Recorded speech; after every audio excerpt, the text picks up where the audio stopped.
dari framing yang terbentuk ke publik dengan dibentuknya tim reformasi Polri oleh Presiden, tim transformasi Polri oleh Kapolri, seolah-olah dibentur-benturkanlah dua lembaga ini.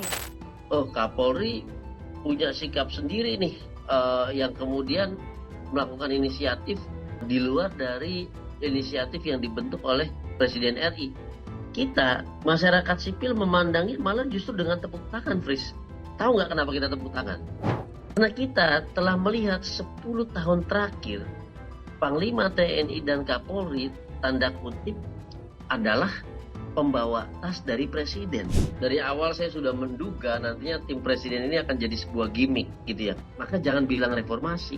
Makanya tadi yang diributkan Mahfud MD, kemudian siapa lagi di situ, para tokoh-tokoh masyarakat yang kemudian bicara reformasi Polri. Saya perhatikan tokoh ini sejak lahir, kemudian beberapanya diantara jadi petinggi negara segala macam, nggak pernah dia ngomongin Polri. Tiba-tiba dia menjadi deklarasi bahwa ini kami membenahi Polri. Bahkan ada tokoh-tokoh yang sebetulnya aparat penegak hukum juga. Pada saat dia jadi penegak hukum, dia benahi Polri nggak juga. Kami anggap bahwa tim ini adalah tim kosong, paling tim syuting doang nanti di depan istana. Tapi kalau kita balik lagi ke tim yang dibentuk sama Kapolri gitu ya, seberapa kita bisa berharap Polri menjadi institusi yang mampu mengevaluasi dirinya sendiri, mampu menjadi lembaga yang lebih baik atas inisiatif atau evaluasi yang dia lakukan sendiri. Seberapa bisa berharap?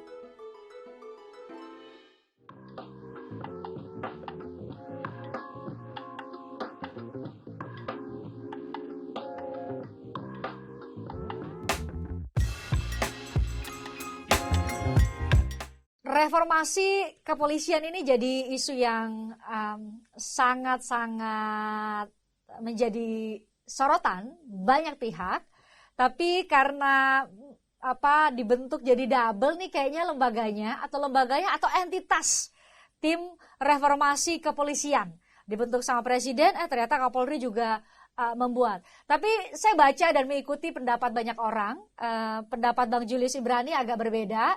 Katanya ini jauh dari substansi. Harusnya reformasi kepolisian itu selain konstitusional juga fundamental. Makanya saya ingin ngobrol dengan Bang Julius Ibrani yang hari ini sudah bergabung melalui Zoom. Bang Julius, ini ada dua lembaga. Kalau dari sekilas namanya kalau kita kerja sendiri itu kan mungkin tidak optimal. Mungkin kalau dua akan optimal. Logika itu masuk atau seperti apa seharusnya kalau memang kita tujuannya adalah mau reformasi Polri? Oke, Pris, jadi kita harus pahami dulu ya bahwa indikator timing ya, waktu ya, lini masa dari munculnya reformasi Polri, transformasi Polri, dan segala macam belakangan ini adalah demo besar-besaran yang dilatar belakangi ketimpangan ekonomi gitu ya, kejatuhan ekonomi, daya beli transaksi masyarakat yang begitu lemah, lalu juga ketimpangan sosial yang terjadi. Ketika demonstrasi, lalu ada respon berlebih, ada represi di situ, ada penggunaan alat dan kekuatan yang berlebih, dan terjadi korban jiwa 10 orang di situ. Nah, ini sebuah peristiwa yang insidentil, saya bilang gitu ya. Tetapi usulan tentang perbaikan sistemik terhadap Polri itu sudah sejak lama. Ini supaya kita paham dulu konteksnya antara yang berangkat dari insiden 29 Agustus kemarin dengan gagasan yang holistik gitu ya, komprehensif gitu. Nah, kalau kita memandang reformasi Polri itu berarti kita memandang ke yang konstitusional. Kata-kata reformasi itu dia balik pada konstitusional. Karena dia harus mengubah struktur, yaitu organisasi Polri dan pejabat-pejabatnya sampai ke bawah, sistem tata kelolanya dan segala macamnya. Dan itu harus menyentuh dasar hukum yang paling tinggi dari institusi Polri itu sendiri. Ada dua. Yang pertama pasal 30 Undang-Undang Dasar Negara Republik Indonesia tahun 45, lalu Undang-Undang nomor 2 tahun 2002. Nah, dari rumusan itu aja, Pris, kita punya dua masalah. Pertama, dalam konstitusi kita pasal 30 dia tidak menjelaskan secara detail mandat, fungsi keamanan dan ketertiban itu diturunkan menjadi apa saja, gitu ya. Dan siapa pengemban mandat itu. Kalau bicara pertahanan dan keamanan nasional, berarti itu menjaga kedaulatan dan rakyat dari serangan dari luar, berarti TNI. Nah, Polri di mananya? Gitu.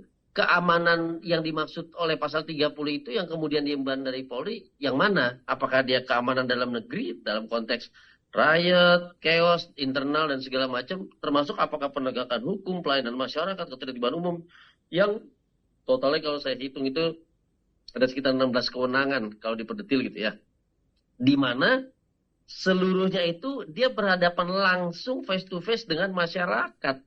Yang artinya dia menjadi kebutuhan sehari-hari. Yang artinya kalau kita mau bicara evaluasi, maka dia bicara evaluasi sehari-hari. Nasi yang dimasak hari ini tidak mungkin kita evaluasi rasanya 2 tahun, 3 tahun, 10 tahun ke depan. Enggak. Hari ini nasi bisa dimakan enggak? Besok kita masak lagi. Kira-kira begitu analoginya. Nah, kalau kita terkunci pada istilah reformasi, maka kita berharapnya Undang-Undang Polri itu disentuh. Pris. Yang artinya DPR, Presiden duduk bersama mengevaluasi secara keseluruhan dan sistemik. Itu kalau kita bicara judul reformasi. Tapi kalau kita bicara hal-hal yang teknis, yang implementatif, yang betul-betul kasat mata di depan kita gitu ya. Misalnya apa? Polri anggotanya bicaranya tidak arogan gitu. Lalu tidak ada perkara-perkara yang no viral, no justice. Lalu laporan dicuekin. Lalu penanganannya kelamaan banget. Lalu ada pungli di SKCK, pungli di lantas, pungli di jalanan, dan segala macamnya. Itu berarti level teknis yang kita sebut sebagai transformasi berbasis evaluasi. Nah, kalau kita lihat dari substansinya ini, maka kita bisa lihat mana yang cocoknya di internal Polri, dan memang itu menjadi bagian dari tugasnya sesuai dengan mandat undang-undang, dan mana yang tadi di level Presiden bersama dengan DPR. Nah, jadi kalau saya ngelihatnya, kalau kita mau pakai gagasan reformasi, maka di situ harus ada Presiden dan juga DPR. Salah satunya saja tidak cukup. Dan kalau dia tidak menyentuh pasal 30 Undang-Undang Dasar, dia tidak menyentuh Undang-Undang Nomor 2 Tahun 2002 tentang Polri, dia tidak menyentuh Undang-Undang Lalu Lintas tahun 2009 Nomor 22 dan segala macam yang berkaitan dengan kewenangan utama Polri, maka jangan bilang reformasi. Ingat, strobo di jalanan yang baru kemarin sama Irjen Agus itu dilarang itu ada di undang-undang, Pris. Itu ada di undang-undang. Jadi itu ngomong reformasi. Tetapi penggunaan yang salah, penyalahgunaan di lapangan, itu transformasi. Nah, jadi kalau saya lihat, kita butuh dua-duanya justru. Kita butuh dua-duanya yang sesuai dengan lingkup atau cakupan dari materi, apakah dia transformasi evaluasi teknis atau dia konstitusional yang namanya reformasi. Jadi dia akan bentrok ketika, nah ini yang akan tadi bentrok. Ketika yang di level Presiden dia ngomonginnya teknis. Dia ngomonginnya teknis apa? Masalah bikin SKCK pungli 50.000. Aduh, iya betul itu pungli, betul itu korupsi. Tapi kalau kita bicara hal yang sangat teknis seperti itu bukan di level Presiden. Presiden itu menerjemahkan dan mengeksekusi, makanya namanya eksekutif, mandat dari Undang-Undang Dasar bersama dengan DPR lewat peraturan perundang-undangan yang namanya undang-undang. Ini yang harus kita dudukin. Kalau di level transformasi Polri, kita lihat Polri mengubah 3W. Kalau saya ngomongnya 3W, berkali-kali saya di hadapan para jenderal itu saya bilang ada 3W ini yang harus diemban oleh Polri di internal. Pertama, wajah. Wajahnya dia ini wajah yang beringas, wajah yang garang, represif, wajah yang bentar-bentar pungli, wajah yang pelayanan perkaranya dicuekin, laporan dicuekin, atau seperti apa. Itu yang paling teknis. Dan itu berhadapan langsung dengan masyarakat, termasuk demonstrasi kemarin. Dilayani nggak demonstrasinya, dijagain nggak demonstrasinya, fungsi intelijennya berjalan nggak untuk membedakan namanya selective strategy, mana kelompok perusuh, mana kelompok yang benar-benar demonstrasi sesuai dengan hak asasi, mana yang cuma ngikut-ngikut aja. Nah, ini yang kita sebut sebagai di level kedua, itu namanya watak. Nah, watak ini kita ngomongin pendidikan, kita ngomongin dia kepemimpinan dasar, kita ngomongin dia manajemen kantornya dia, Polsek, Polres, Polda, sampai Polri. Kita ngomongin secara struktural, kemudian siapa yang bisa dimutasi dan dipromosi segala macam. Nah, yang ketiga, ini baru kita ngomongin yang konstitusional. Namanya wujud. Jadi kalau dia mau bentrok, mau bergabung, mau bekerja sama, yang di Presiden dan DPR ngomongin Undang-Undang Dasar dan Undang-Undang Polri, yang di Polri dia ngomongin wujud. Wujud itu kita bicara entitas. Kita bicara konstruksi Polri itu mau ngapain dan bagaimana caranya. KUHAP-nya dia bagaimana. Hak asasi manusianya dia bagaimana dalam penegakan hukum dan segala macamnya. Ini yang kita harapkan, Fris. Tapi kita belum lihat gagasan itu betul-betul spesifik seperti yang barusan saya sampaikan. Tim transformasi Polri hari ini mengundang kita, PBHI, YLBHI, Kontras, ada Rocky Gerung di sana, ada Kompolnas, Imparsial juga ada di situ, ada ICJR juga di situ. Dia bicara tentang transformasi internal. Jadi kami sampaikan di level itu bahwa kami punya catatan dan gagasan di level konstitusional. Kami minta kepada Kapolri bawa itu ke Presiden dan DPR. Gitu. Nah, ini yang kami harapkan. Cuma dari Presiden kita belum dapat usulan apapun, kita belum dapat gambaran apapun. Dan siapa yang duduk di sana juga kita belum dapat. Dan apakah DPR? Kami sudah konfirmasi ke DPR. Ternyata DPR juga belum tahu-tahuan tuh ada agenda reformasi yang kemudian harusnya tugas DPR sebagai pengemban fungsi pengawasan untuk melaksanakan evaluasi Polri secara konstitusional. Jadi kita baru mendapatkan gambaran dari internal Polri, yang dari Presiden itu belum. Dan kami lihat potensi bentrok itu jelas ada karena belum detail, belum teknis. Tapi dengan adanya inisiatif yang disampaikan oleh Kapolri membentuk tim transformasi sudah dibahas bersama masyarakat sipil hari ini, harusnya ini menjadi pegangan yang di Presiden, jangan sampai bentrok di level teknis seperti yang kami bahas barusan. Begitu, Pris. Bang Julius, yang paling menjadi sorotan publik hari-hari ini adalah tadi Anda sebutkan kan, belum dapat gambaran nih.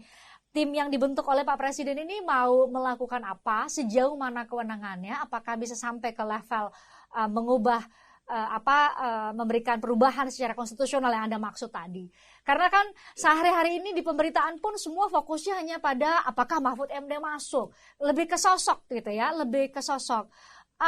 Seberapa bisa berharap kita pada sosok-sosok saja ketimbang dengan Presiden menyampaikan bahwa ia melalui Menteri Hukum misalnya akan secara intensif berkomunikasi dengan DPR yang secara konstitusional kedua entitas inilah yang punya kewenangan untuk membentuk termasuk merevisi undang-undang kalau memang maksud Anda adalah penguatannya atau transformasi atau reformasi apapun istilahnya adalah melalui perubahan undang-undang Polri. Gimana tuh, Bang? Nah, ini yang saya katakan, jadi dari awal saya sudah menduga nantinya tim Presiden ini akan jadi sebuah gimmick gitu ya. Kenapa? Karena perdebatan dan wacana soal delegasi itu mendahului soal fungsi. Gitu. Makanya tadi yang diributkan Mahfud MD, kemudian siapa lagi di situ? Para tokoh-tokoh masyarakat yang kemudian bicara reformasi Polri. Saya perhatikan tokoh ini sejak lahir, kemudian beberapanya diantara jadi petinggi negara segala macam, nggak pernah dia ngomongin Polri. Tiba-tiba dia menjadi deklarasi bahwa ini kami membenahi Polri. Bahkan ada tokoh-tokoh yang sebetulnya aparat penegak hukum juga. Pada saat dia jadi penegak hukum, dia benahi Polri nggak juga. Gitu loh. Dan kemudian dia bilang bahwa dia punya riset, dulu dia lakukan di internal Polri. Kapan risetnya kita nggak tahu, kita dilibatkan juga enggak. Tahu-tahu dia bilang gagasan itu ditolak. Loh, ini terlalu banyak wacana tentang delegasi dibanding soal fungsi.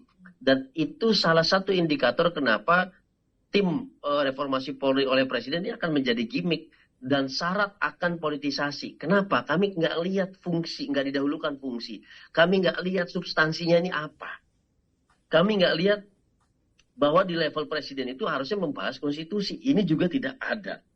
Jadi minusnya persoalan-persoalan mendasar sesuai dengan level jargon konstitusi itu, kami anggap bahwa tim ini adalah tim kosong. Paling tim syuting doang nanti di depan istana.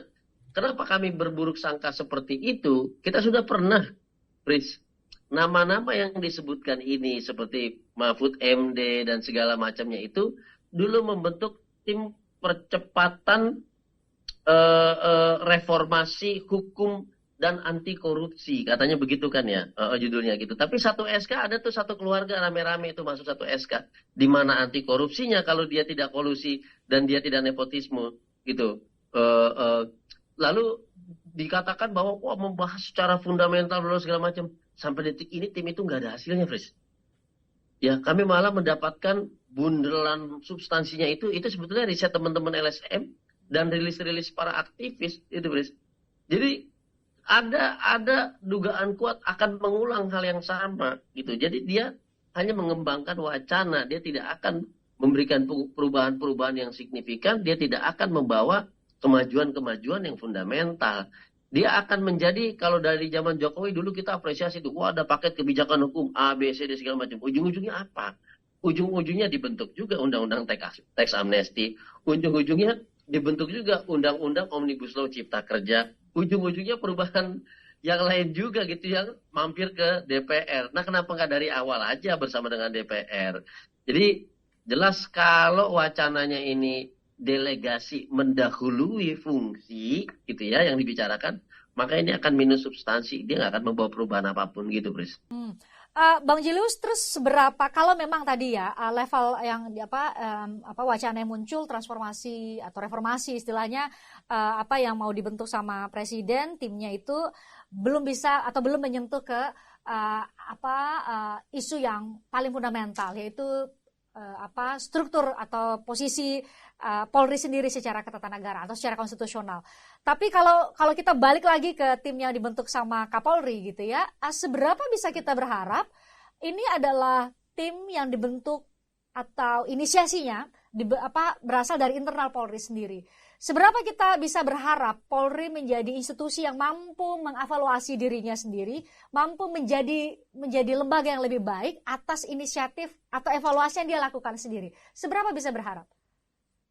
Kalau kita bicara independensi, maka yang susah memang dari negara ini, di negara manapun ya, negara besar, negara adidaya seperti Amerika dan negara-negara Eropa juga otokritik juga sulit sekali gitu ya. Jadi kalau kita bicara independensi, tentu tidak akan pernah bisa kita katakan mencapai 99,99% itu mustahil. Gitu ya. Jadi indikator keberhasilan transformasi yang diinisiasi oleh internal Polri adalah apakah ada pelibatan pihak eksternal di dalam tim transformasi itu, di dalam proses transformasi itu. Itu dulu indikatornya. Kalau tidak ada, kami pastikan sulit itu, gitu ya. Apakah dia nggak apa-apa, nggak perlu terlibat. Kami bisa kok menyerap aspirasi dan segala macam. Lalu yang bisa memastikan standar itu sesuai dengan ekspektasi publik siapa?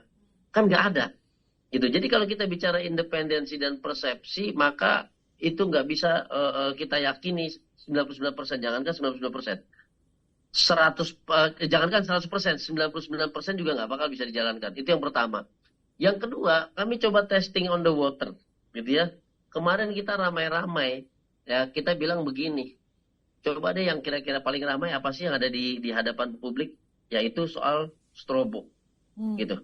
Nah, soal strobo ini, Furider itu loh, yang memecah kemacetan, itu bisa nggak disikapi? Ternyata bisa disikapi dengan cepat, Fris. Ternyata sikapnya pun langsung tegas, yaitu melarang penggunaan strobo selain daripada 5 mandat yang diberikan oleh Undang-Undang Nomor 22 Tahun 2009 tentang lalu lintas dan angkutan jalan gitu ya. Yang soal prioritisasi siapa yang berhak didahulukan di jalan. Nah, itu ternyata bisa. Tapi kalau kita mau coba mundur lagi gitu ya. Kita coba lihat misalnya Jakarta lah, ibu kota ini. 2 tahun terakhir lebih Jakarta pernah nyaris tidak ada demonstran yang ditindak represif. Ya. 2 tahun terakhir lebih. Lihat aja bahwa sampai ada yang nginep bikin tenda di Komnas HAM, bikin tenda di Monas depan presiden, itu tidak ada pembubaran paksa, tidak ada pemukulan, tidak ada segala macam. Bisa nggak itu? Ternyata bisa. Dan kebisaan itu datangnya dari internal. Dan itu bahkan tanpa pengawasan, tanpa usulan loh. Yang artinya, kalau kita bicara soal independensi tadi, tentulah nggak bisa lah ya, 99%, apalagi 100%. Tapi soal kebisaan, kemauan, itu ada potensi perubahan yang signifikan. Selain itu, kita juga pernah di Polda Metro itu ada program tidak boleh mengkriminalisasi drug user. Pengguna narkotika itu nggak boleh dipidana penjara. Dan itu bisa dilakukan. Meskipun ya beda-beda, di Polda yang ini tetap dikriminalisasi, di Polda yang sana yang bikin tenda tetap diberangus, dipukulin dan segala macam. Tapi artinya ada potensi. Kenapa ada potensi? Karena ada presiden yang mendahului. Jadi kalau ini sudah ada, berarti modalitasnya sudah ada. Kalau ada ruang pelibatan masyarakat publik, yaitu partisipasi dalam melakukan perumusan kebijakan perubahan internal dan segala macamnya, maka ada kaki yang memastikan bahwa paling tidak di level paling teknis lah ya, karena Polri nggak bisa mengubah undang-undang, tapi Polri bisa mengubah peraturan Kapolri. Maka itu bisa dilakukan. Keberhasilan terbesar kami, Fris, waktu itu pasca kasus Kanjuruhan ya, ketika semua orang ribut soal pengusutan dugaan pelanggaran berat hak asasi manusia. Kita sambil berjalan itu dengan teman-teman Komnas HAM, tapi waktu itu PBHI mengusulkan, kira-kira apa sih yang menyebabkan seperti itu? TNI dan Polri nggak boleh ada di dalam stadion. Dan ternyata rujukannya adalah statuta FIFA pasal 19 ketika itu. Dan dinyatakan dengan tegas memang tidak boleh ada aparat negara, apalagi aparat keamanan negara, apalagi aparat perang. Seketika dibahas di Kemenpora, maka Kapolri setuju. Jadi nggak ada lagi brimob di lapangan bola. Nggak ada lagi polisi di dalam stadion lapangan bola. Dia berjaga di luar. Supaya nggak ada orang luar yang menyerang merangsek ke dalam. Artinya ini ada potensi untuk bisa. Gitu. Sepanjang kita bisa monitor, kita bisa melihat. Dan kalaupun itu nggak berjalan ya kita bisa teriak kembali, please gitu. Nah itu yang paling relevan dengan kondisi politik yang begitu dinamis seperti saat ini. Kalau kita mengharapkan proses politik di DPR bersama presiden ya tentu kita lihat aja KUHAP tuh, ya kan? Wah rame-rame ketok-ketok sampai sekarang malah nggak diketok segala macam. Jadi lebih baik kita bicara yang relevan dengan kondisi saat ini meskipun pada level implementasi teknis, tapi itu yang dirasakan oleh masyarakat secara langsung gitu, Bres. Bang Julius, munculnya istilah reformasi maupun transformasi Polri ini kan hadir hampir bersamaan dengan hal yang juga sampai hari-hari ini masih terjadi, yaitu penangkapan sejumlah aktivis ya. Kapolri sendiri menyebut ada sekitar 900 orang melalui patroli siber gitu ya, yang diamankan berhubungan dengan demonstrasi besar-besaran di akhir Agustus lalu, Bang Julius. Bagaimana Anda melihat nih, tadi saya katakan di satu sisi ada transformasi, ada reformasi, tapi di sisi lain juga ada ratusan orang yang berpikir kritis, bersikap kritis, tapi juga kemudian tengah menghadapi proses hukum saat ini. Itu gimana? Nah ini yang saya katakan tadi pas di forum dengan jajaran pejabat utama atau PJU di Polri, ada Pak Wakapolri di situ, ada Pak Syahar, Kabar Eskrim dan yang lain-lain. Kami katakan dengan tegas bahwa salah satu tolok ukur yang lain untuk transformasi Polri di internal ini adalah dengan cara tidak memproses aktivis yang memang tidak ada kaitannya dengan kericuhan. Terlebih lagi, tadi saya sampaikan dengan tegas dan secara terbuka, PBHI di lapangan melihat itu ada anggota-anggota TNI dari sektor intelijen yang terlibat di dalam kerusuhan, dan kami melihat dengan kepala kami sendiri. Itu yang kemarin justru berani ditindak untuk pertama kalinya. Polri berani menindak anggota TNI dari intelijen yang menyebabkan kerusuhan, tapi sayangnya kemudian dilepas. Nah, kalau jelas-jelas di media massa ramai, di media sosial ramai, di depan mata kita yang kita ikut berdemo juga jelas itu bisa dibebaskan, maka aktivis-aktivis ini harusnya tidak dipersalahkan dan tidak dijadikan kambing hitam atas kerusuhan. Karena beberapa aktivis ini kami lihat memang, satu, dia tidak terlibat sama sekali dengan kerusuhan. Yang kedua adalah mungkin yang terlibat terkait dengan perusakan karena provokasi di lapangan gitu yang dilakukan oleh orang-orang yang tidak bertanggung jawab, dan itu bukan masyarakat sipil. Nah, kami memberikan ujian bahwa titik tolak yang lain untuk transformasi ini adalah melakukan pembebasan terhadap aktivis-aktivis yang murni melakukan demonstrasi. Kalaupun ada proses terhadap beberapa orang di antara 900 orang itu, maka Polri harus bisa membuktikan dugaan tindak pidananya di mana, yang tentunya tidak dengan buku-buku yang dia tahan itu, karena nggak ada relevansinya itu, dan tidak bisa dikategorikan juga sebagai alat bukti berdasarkan pasal 184 KUHAP itu. Nah, ini yang jadi tes pertama bagi kami, dan langsung ditanggapi oleh Kapolri tadi dengan cara meminta waktu. Kami akan cek, kami akan periksa, apabila memang ada terlibat dugaan pelanggaran hukum kami proses, apabila tidak kami lepaskan. Nah, jadi itu terus kita kawal sambil kami katakan begini, demonstrasi dan penangkapan ini bukan ada di level implementasi. Tapi kami udah dari 3W yang saya sampaikan tadi, dia ada di watak. Ya. Karena kita lihat dalam struktur pendidikan Polri, ternyata pemahaman hak asasi manusia itu nyaris nggak ada. Jadi seketika dia ngelihat para demonstran itu, diasumsikan bahwa ini adalah perusuh, gitu ya, pelanggar hukum yang akan melakukan ancaman terhadap keamanan masyarakat, keselamatan masyarakat, termasuk keamanan bagi para anggota Polri yang sedang bertugas tadi. Nah, situasi perspektif watak yang gagal memahami hak asasi itu yang dimanfaatkan oleh yang memang betul-betul para perusuh. Jadi itu sudah embedded di kepala mereka gitu loh, Pris. Artinya adalah ini ada sistem yang salah di antara pendidikan dan juga jenjang karir para anggota Polri. Dan artinya juga kita bukan bicara soal pembebasan doang. Hari ini mungkin 900 orang ini dibebasin, Pris.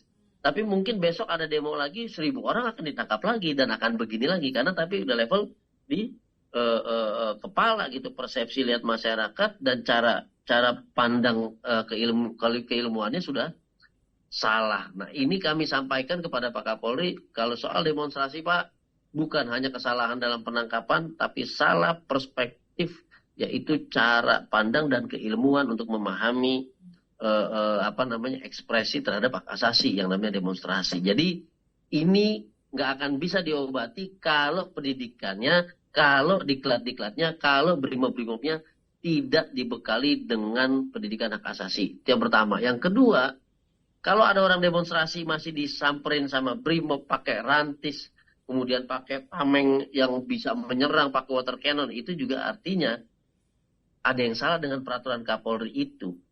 Ya, ada yang salah dengan kebijakan internal Polri dalam menyikapi orang demo. Kecuali intelijen bilang pendemo ini membawa senjata tajam, senjata api, bom molotov dan segala macam yang dari awal memang sudah ditengarai sebagai perusuh. Nah, itu baru bisa kami justifikasi. Kalau yang ini jelas tidak bisa dijelaskan. Makanya kami bilang ini bisa jadi pelanggaran hukum sekaligus pelanggaran hak asasi yang dilakukan oleh Polri. Dan ini menghambat kepercayaan publik atas transformasi yang digagas oleh Polri itu sendiri, Fris. Nah, tadi kesimpulan sampai di situ. Pak Kabar Eskrim dipanggil, diminta untuk menampung aspirasi teman-teman, utamanya untuk melakukan pembebasan terhadap 900-an aktivis di berapa Polda itu kami sampaikan itu. Kira-kira gitu, Pris. Kita masih tunggu itu follow up-nya ya setelah setelah Kapolri tadi ya bersama dengan jajaran, ada sebutkan tadi Kabar Eskrim dan sejumlah petinggi ya di Polri bertemu dengan sejumlah tokoh termasuk para aktivis yang didengarkan ya aspirasinya. Bang Julius, dari framing yang terbentuk ke publik dengan dibentuknya tim reformasi Polri oleh Presiden, tim transformasi Polri oleh Kapolri, seolah-olah dibentur-benturkanlah dua lembaga ini. Apalagi di satu sisi ditambah lagi dengan ada yang menarasikan nih harusnya nih kemarin-kemarin karena terjadi chaos di demonstrasi, Kapolri dianggap gagal, ya harusnya Kapolri mundur. Ini murni karena dari kacamata ingin memperbaiki Polri, atau di satu sisi seperti banyak isu terkait dengan Polri, ada anasir politik yang ada di balik munculnya berbagai perspektif tadi, Bang Julius? Ya, kalau hari ini kita bilang misalnya, Kapolri punya sikap sendiri nih, yang kemudian melakukan inisiatif di luar dari inisiatif yang dibentuk oleh Presiden RI. Kita, masyarakat sipil memandangi malah justru dengan tepuk tangan, Fris. Tahu nggak kenapa kita tepuk tangan?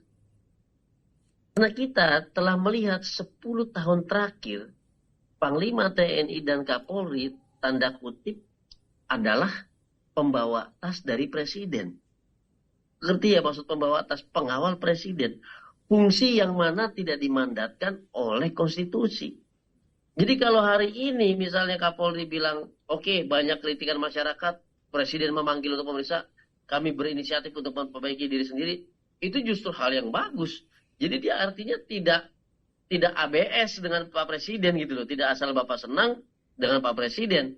Apalagi kalau dia bisa membedakan, misalnya begini, Pak Presiden izin Bapak melakukan reformasi Polri, silakan, berarti membahas konstitusi dan yang lain.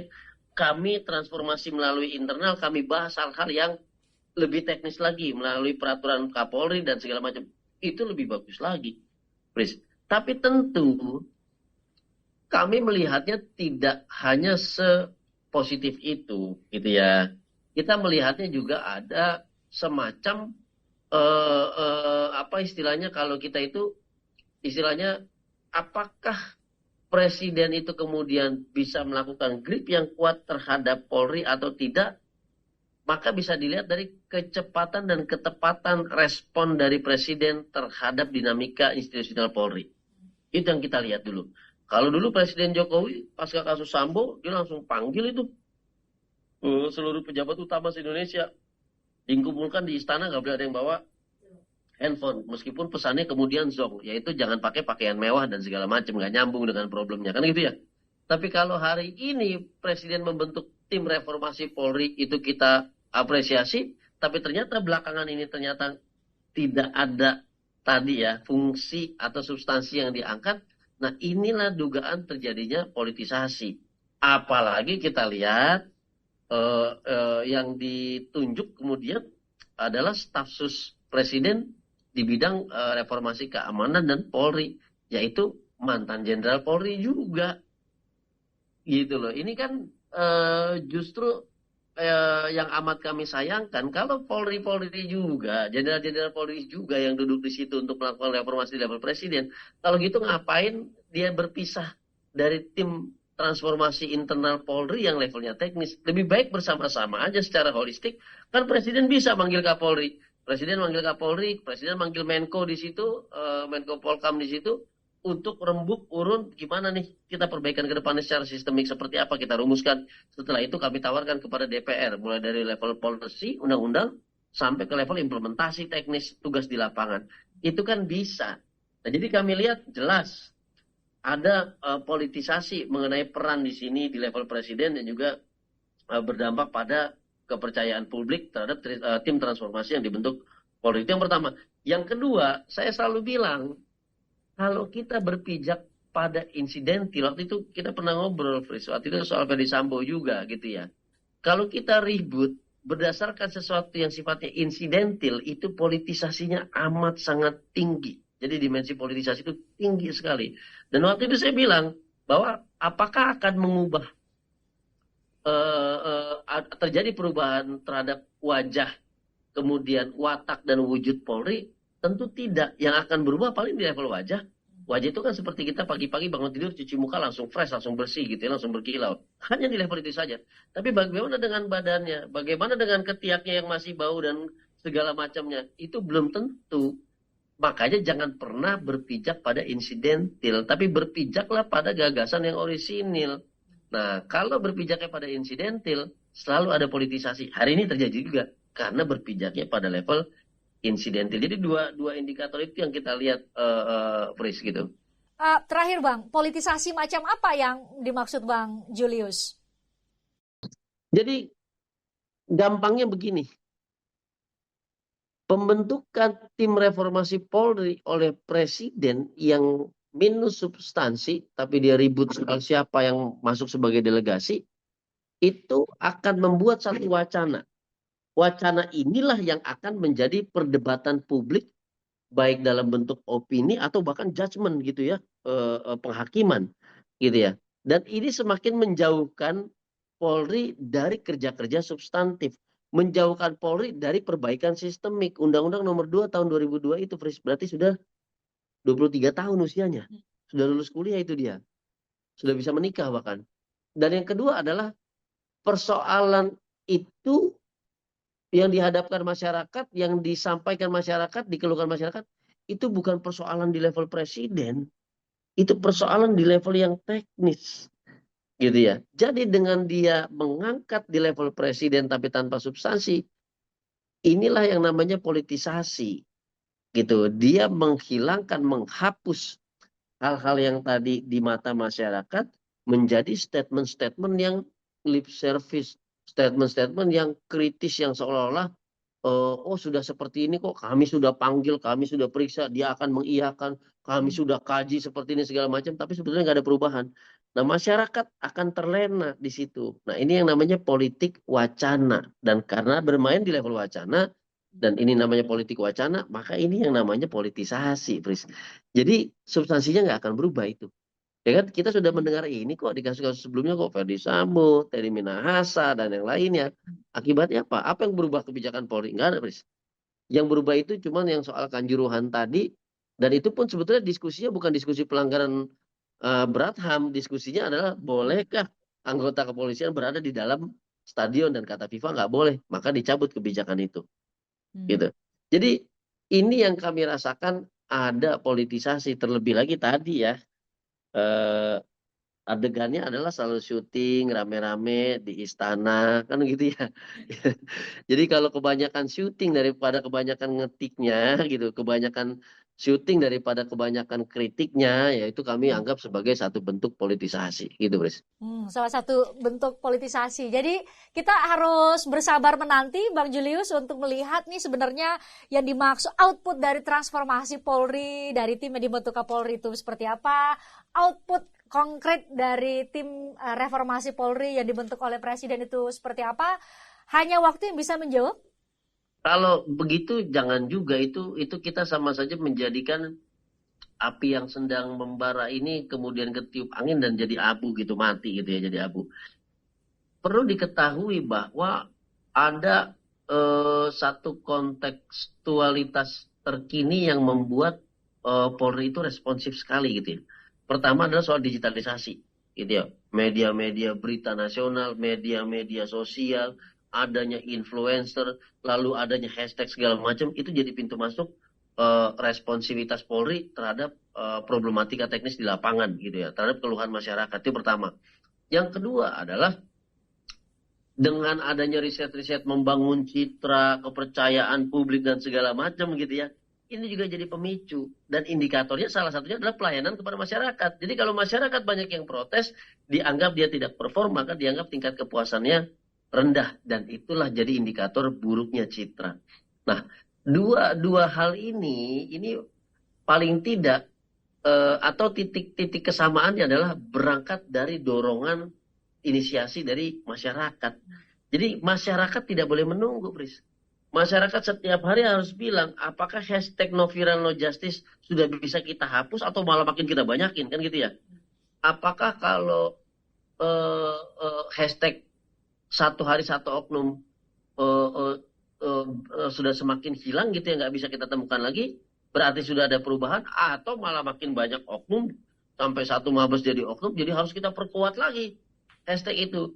Nah, dua-duanya sama. Kalau tidak berangkat dari keluhan masyarakat, kalau tidak berangkat dari sikap masyarakat, maka tidak akan terjadi perubahan. Masyarakat nggak bisa menunggu.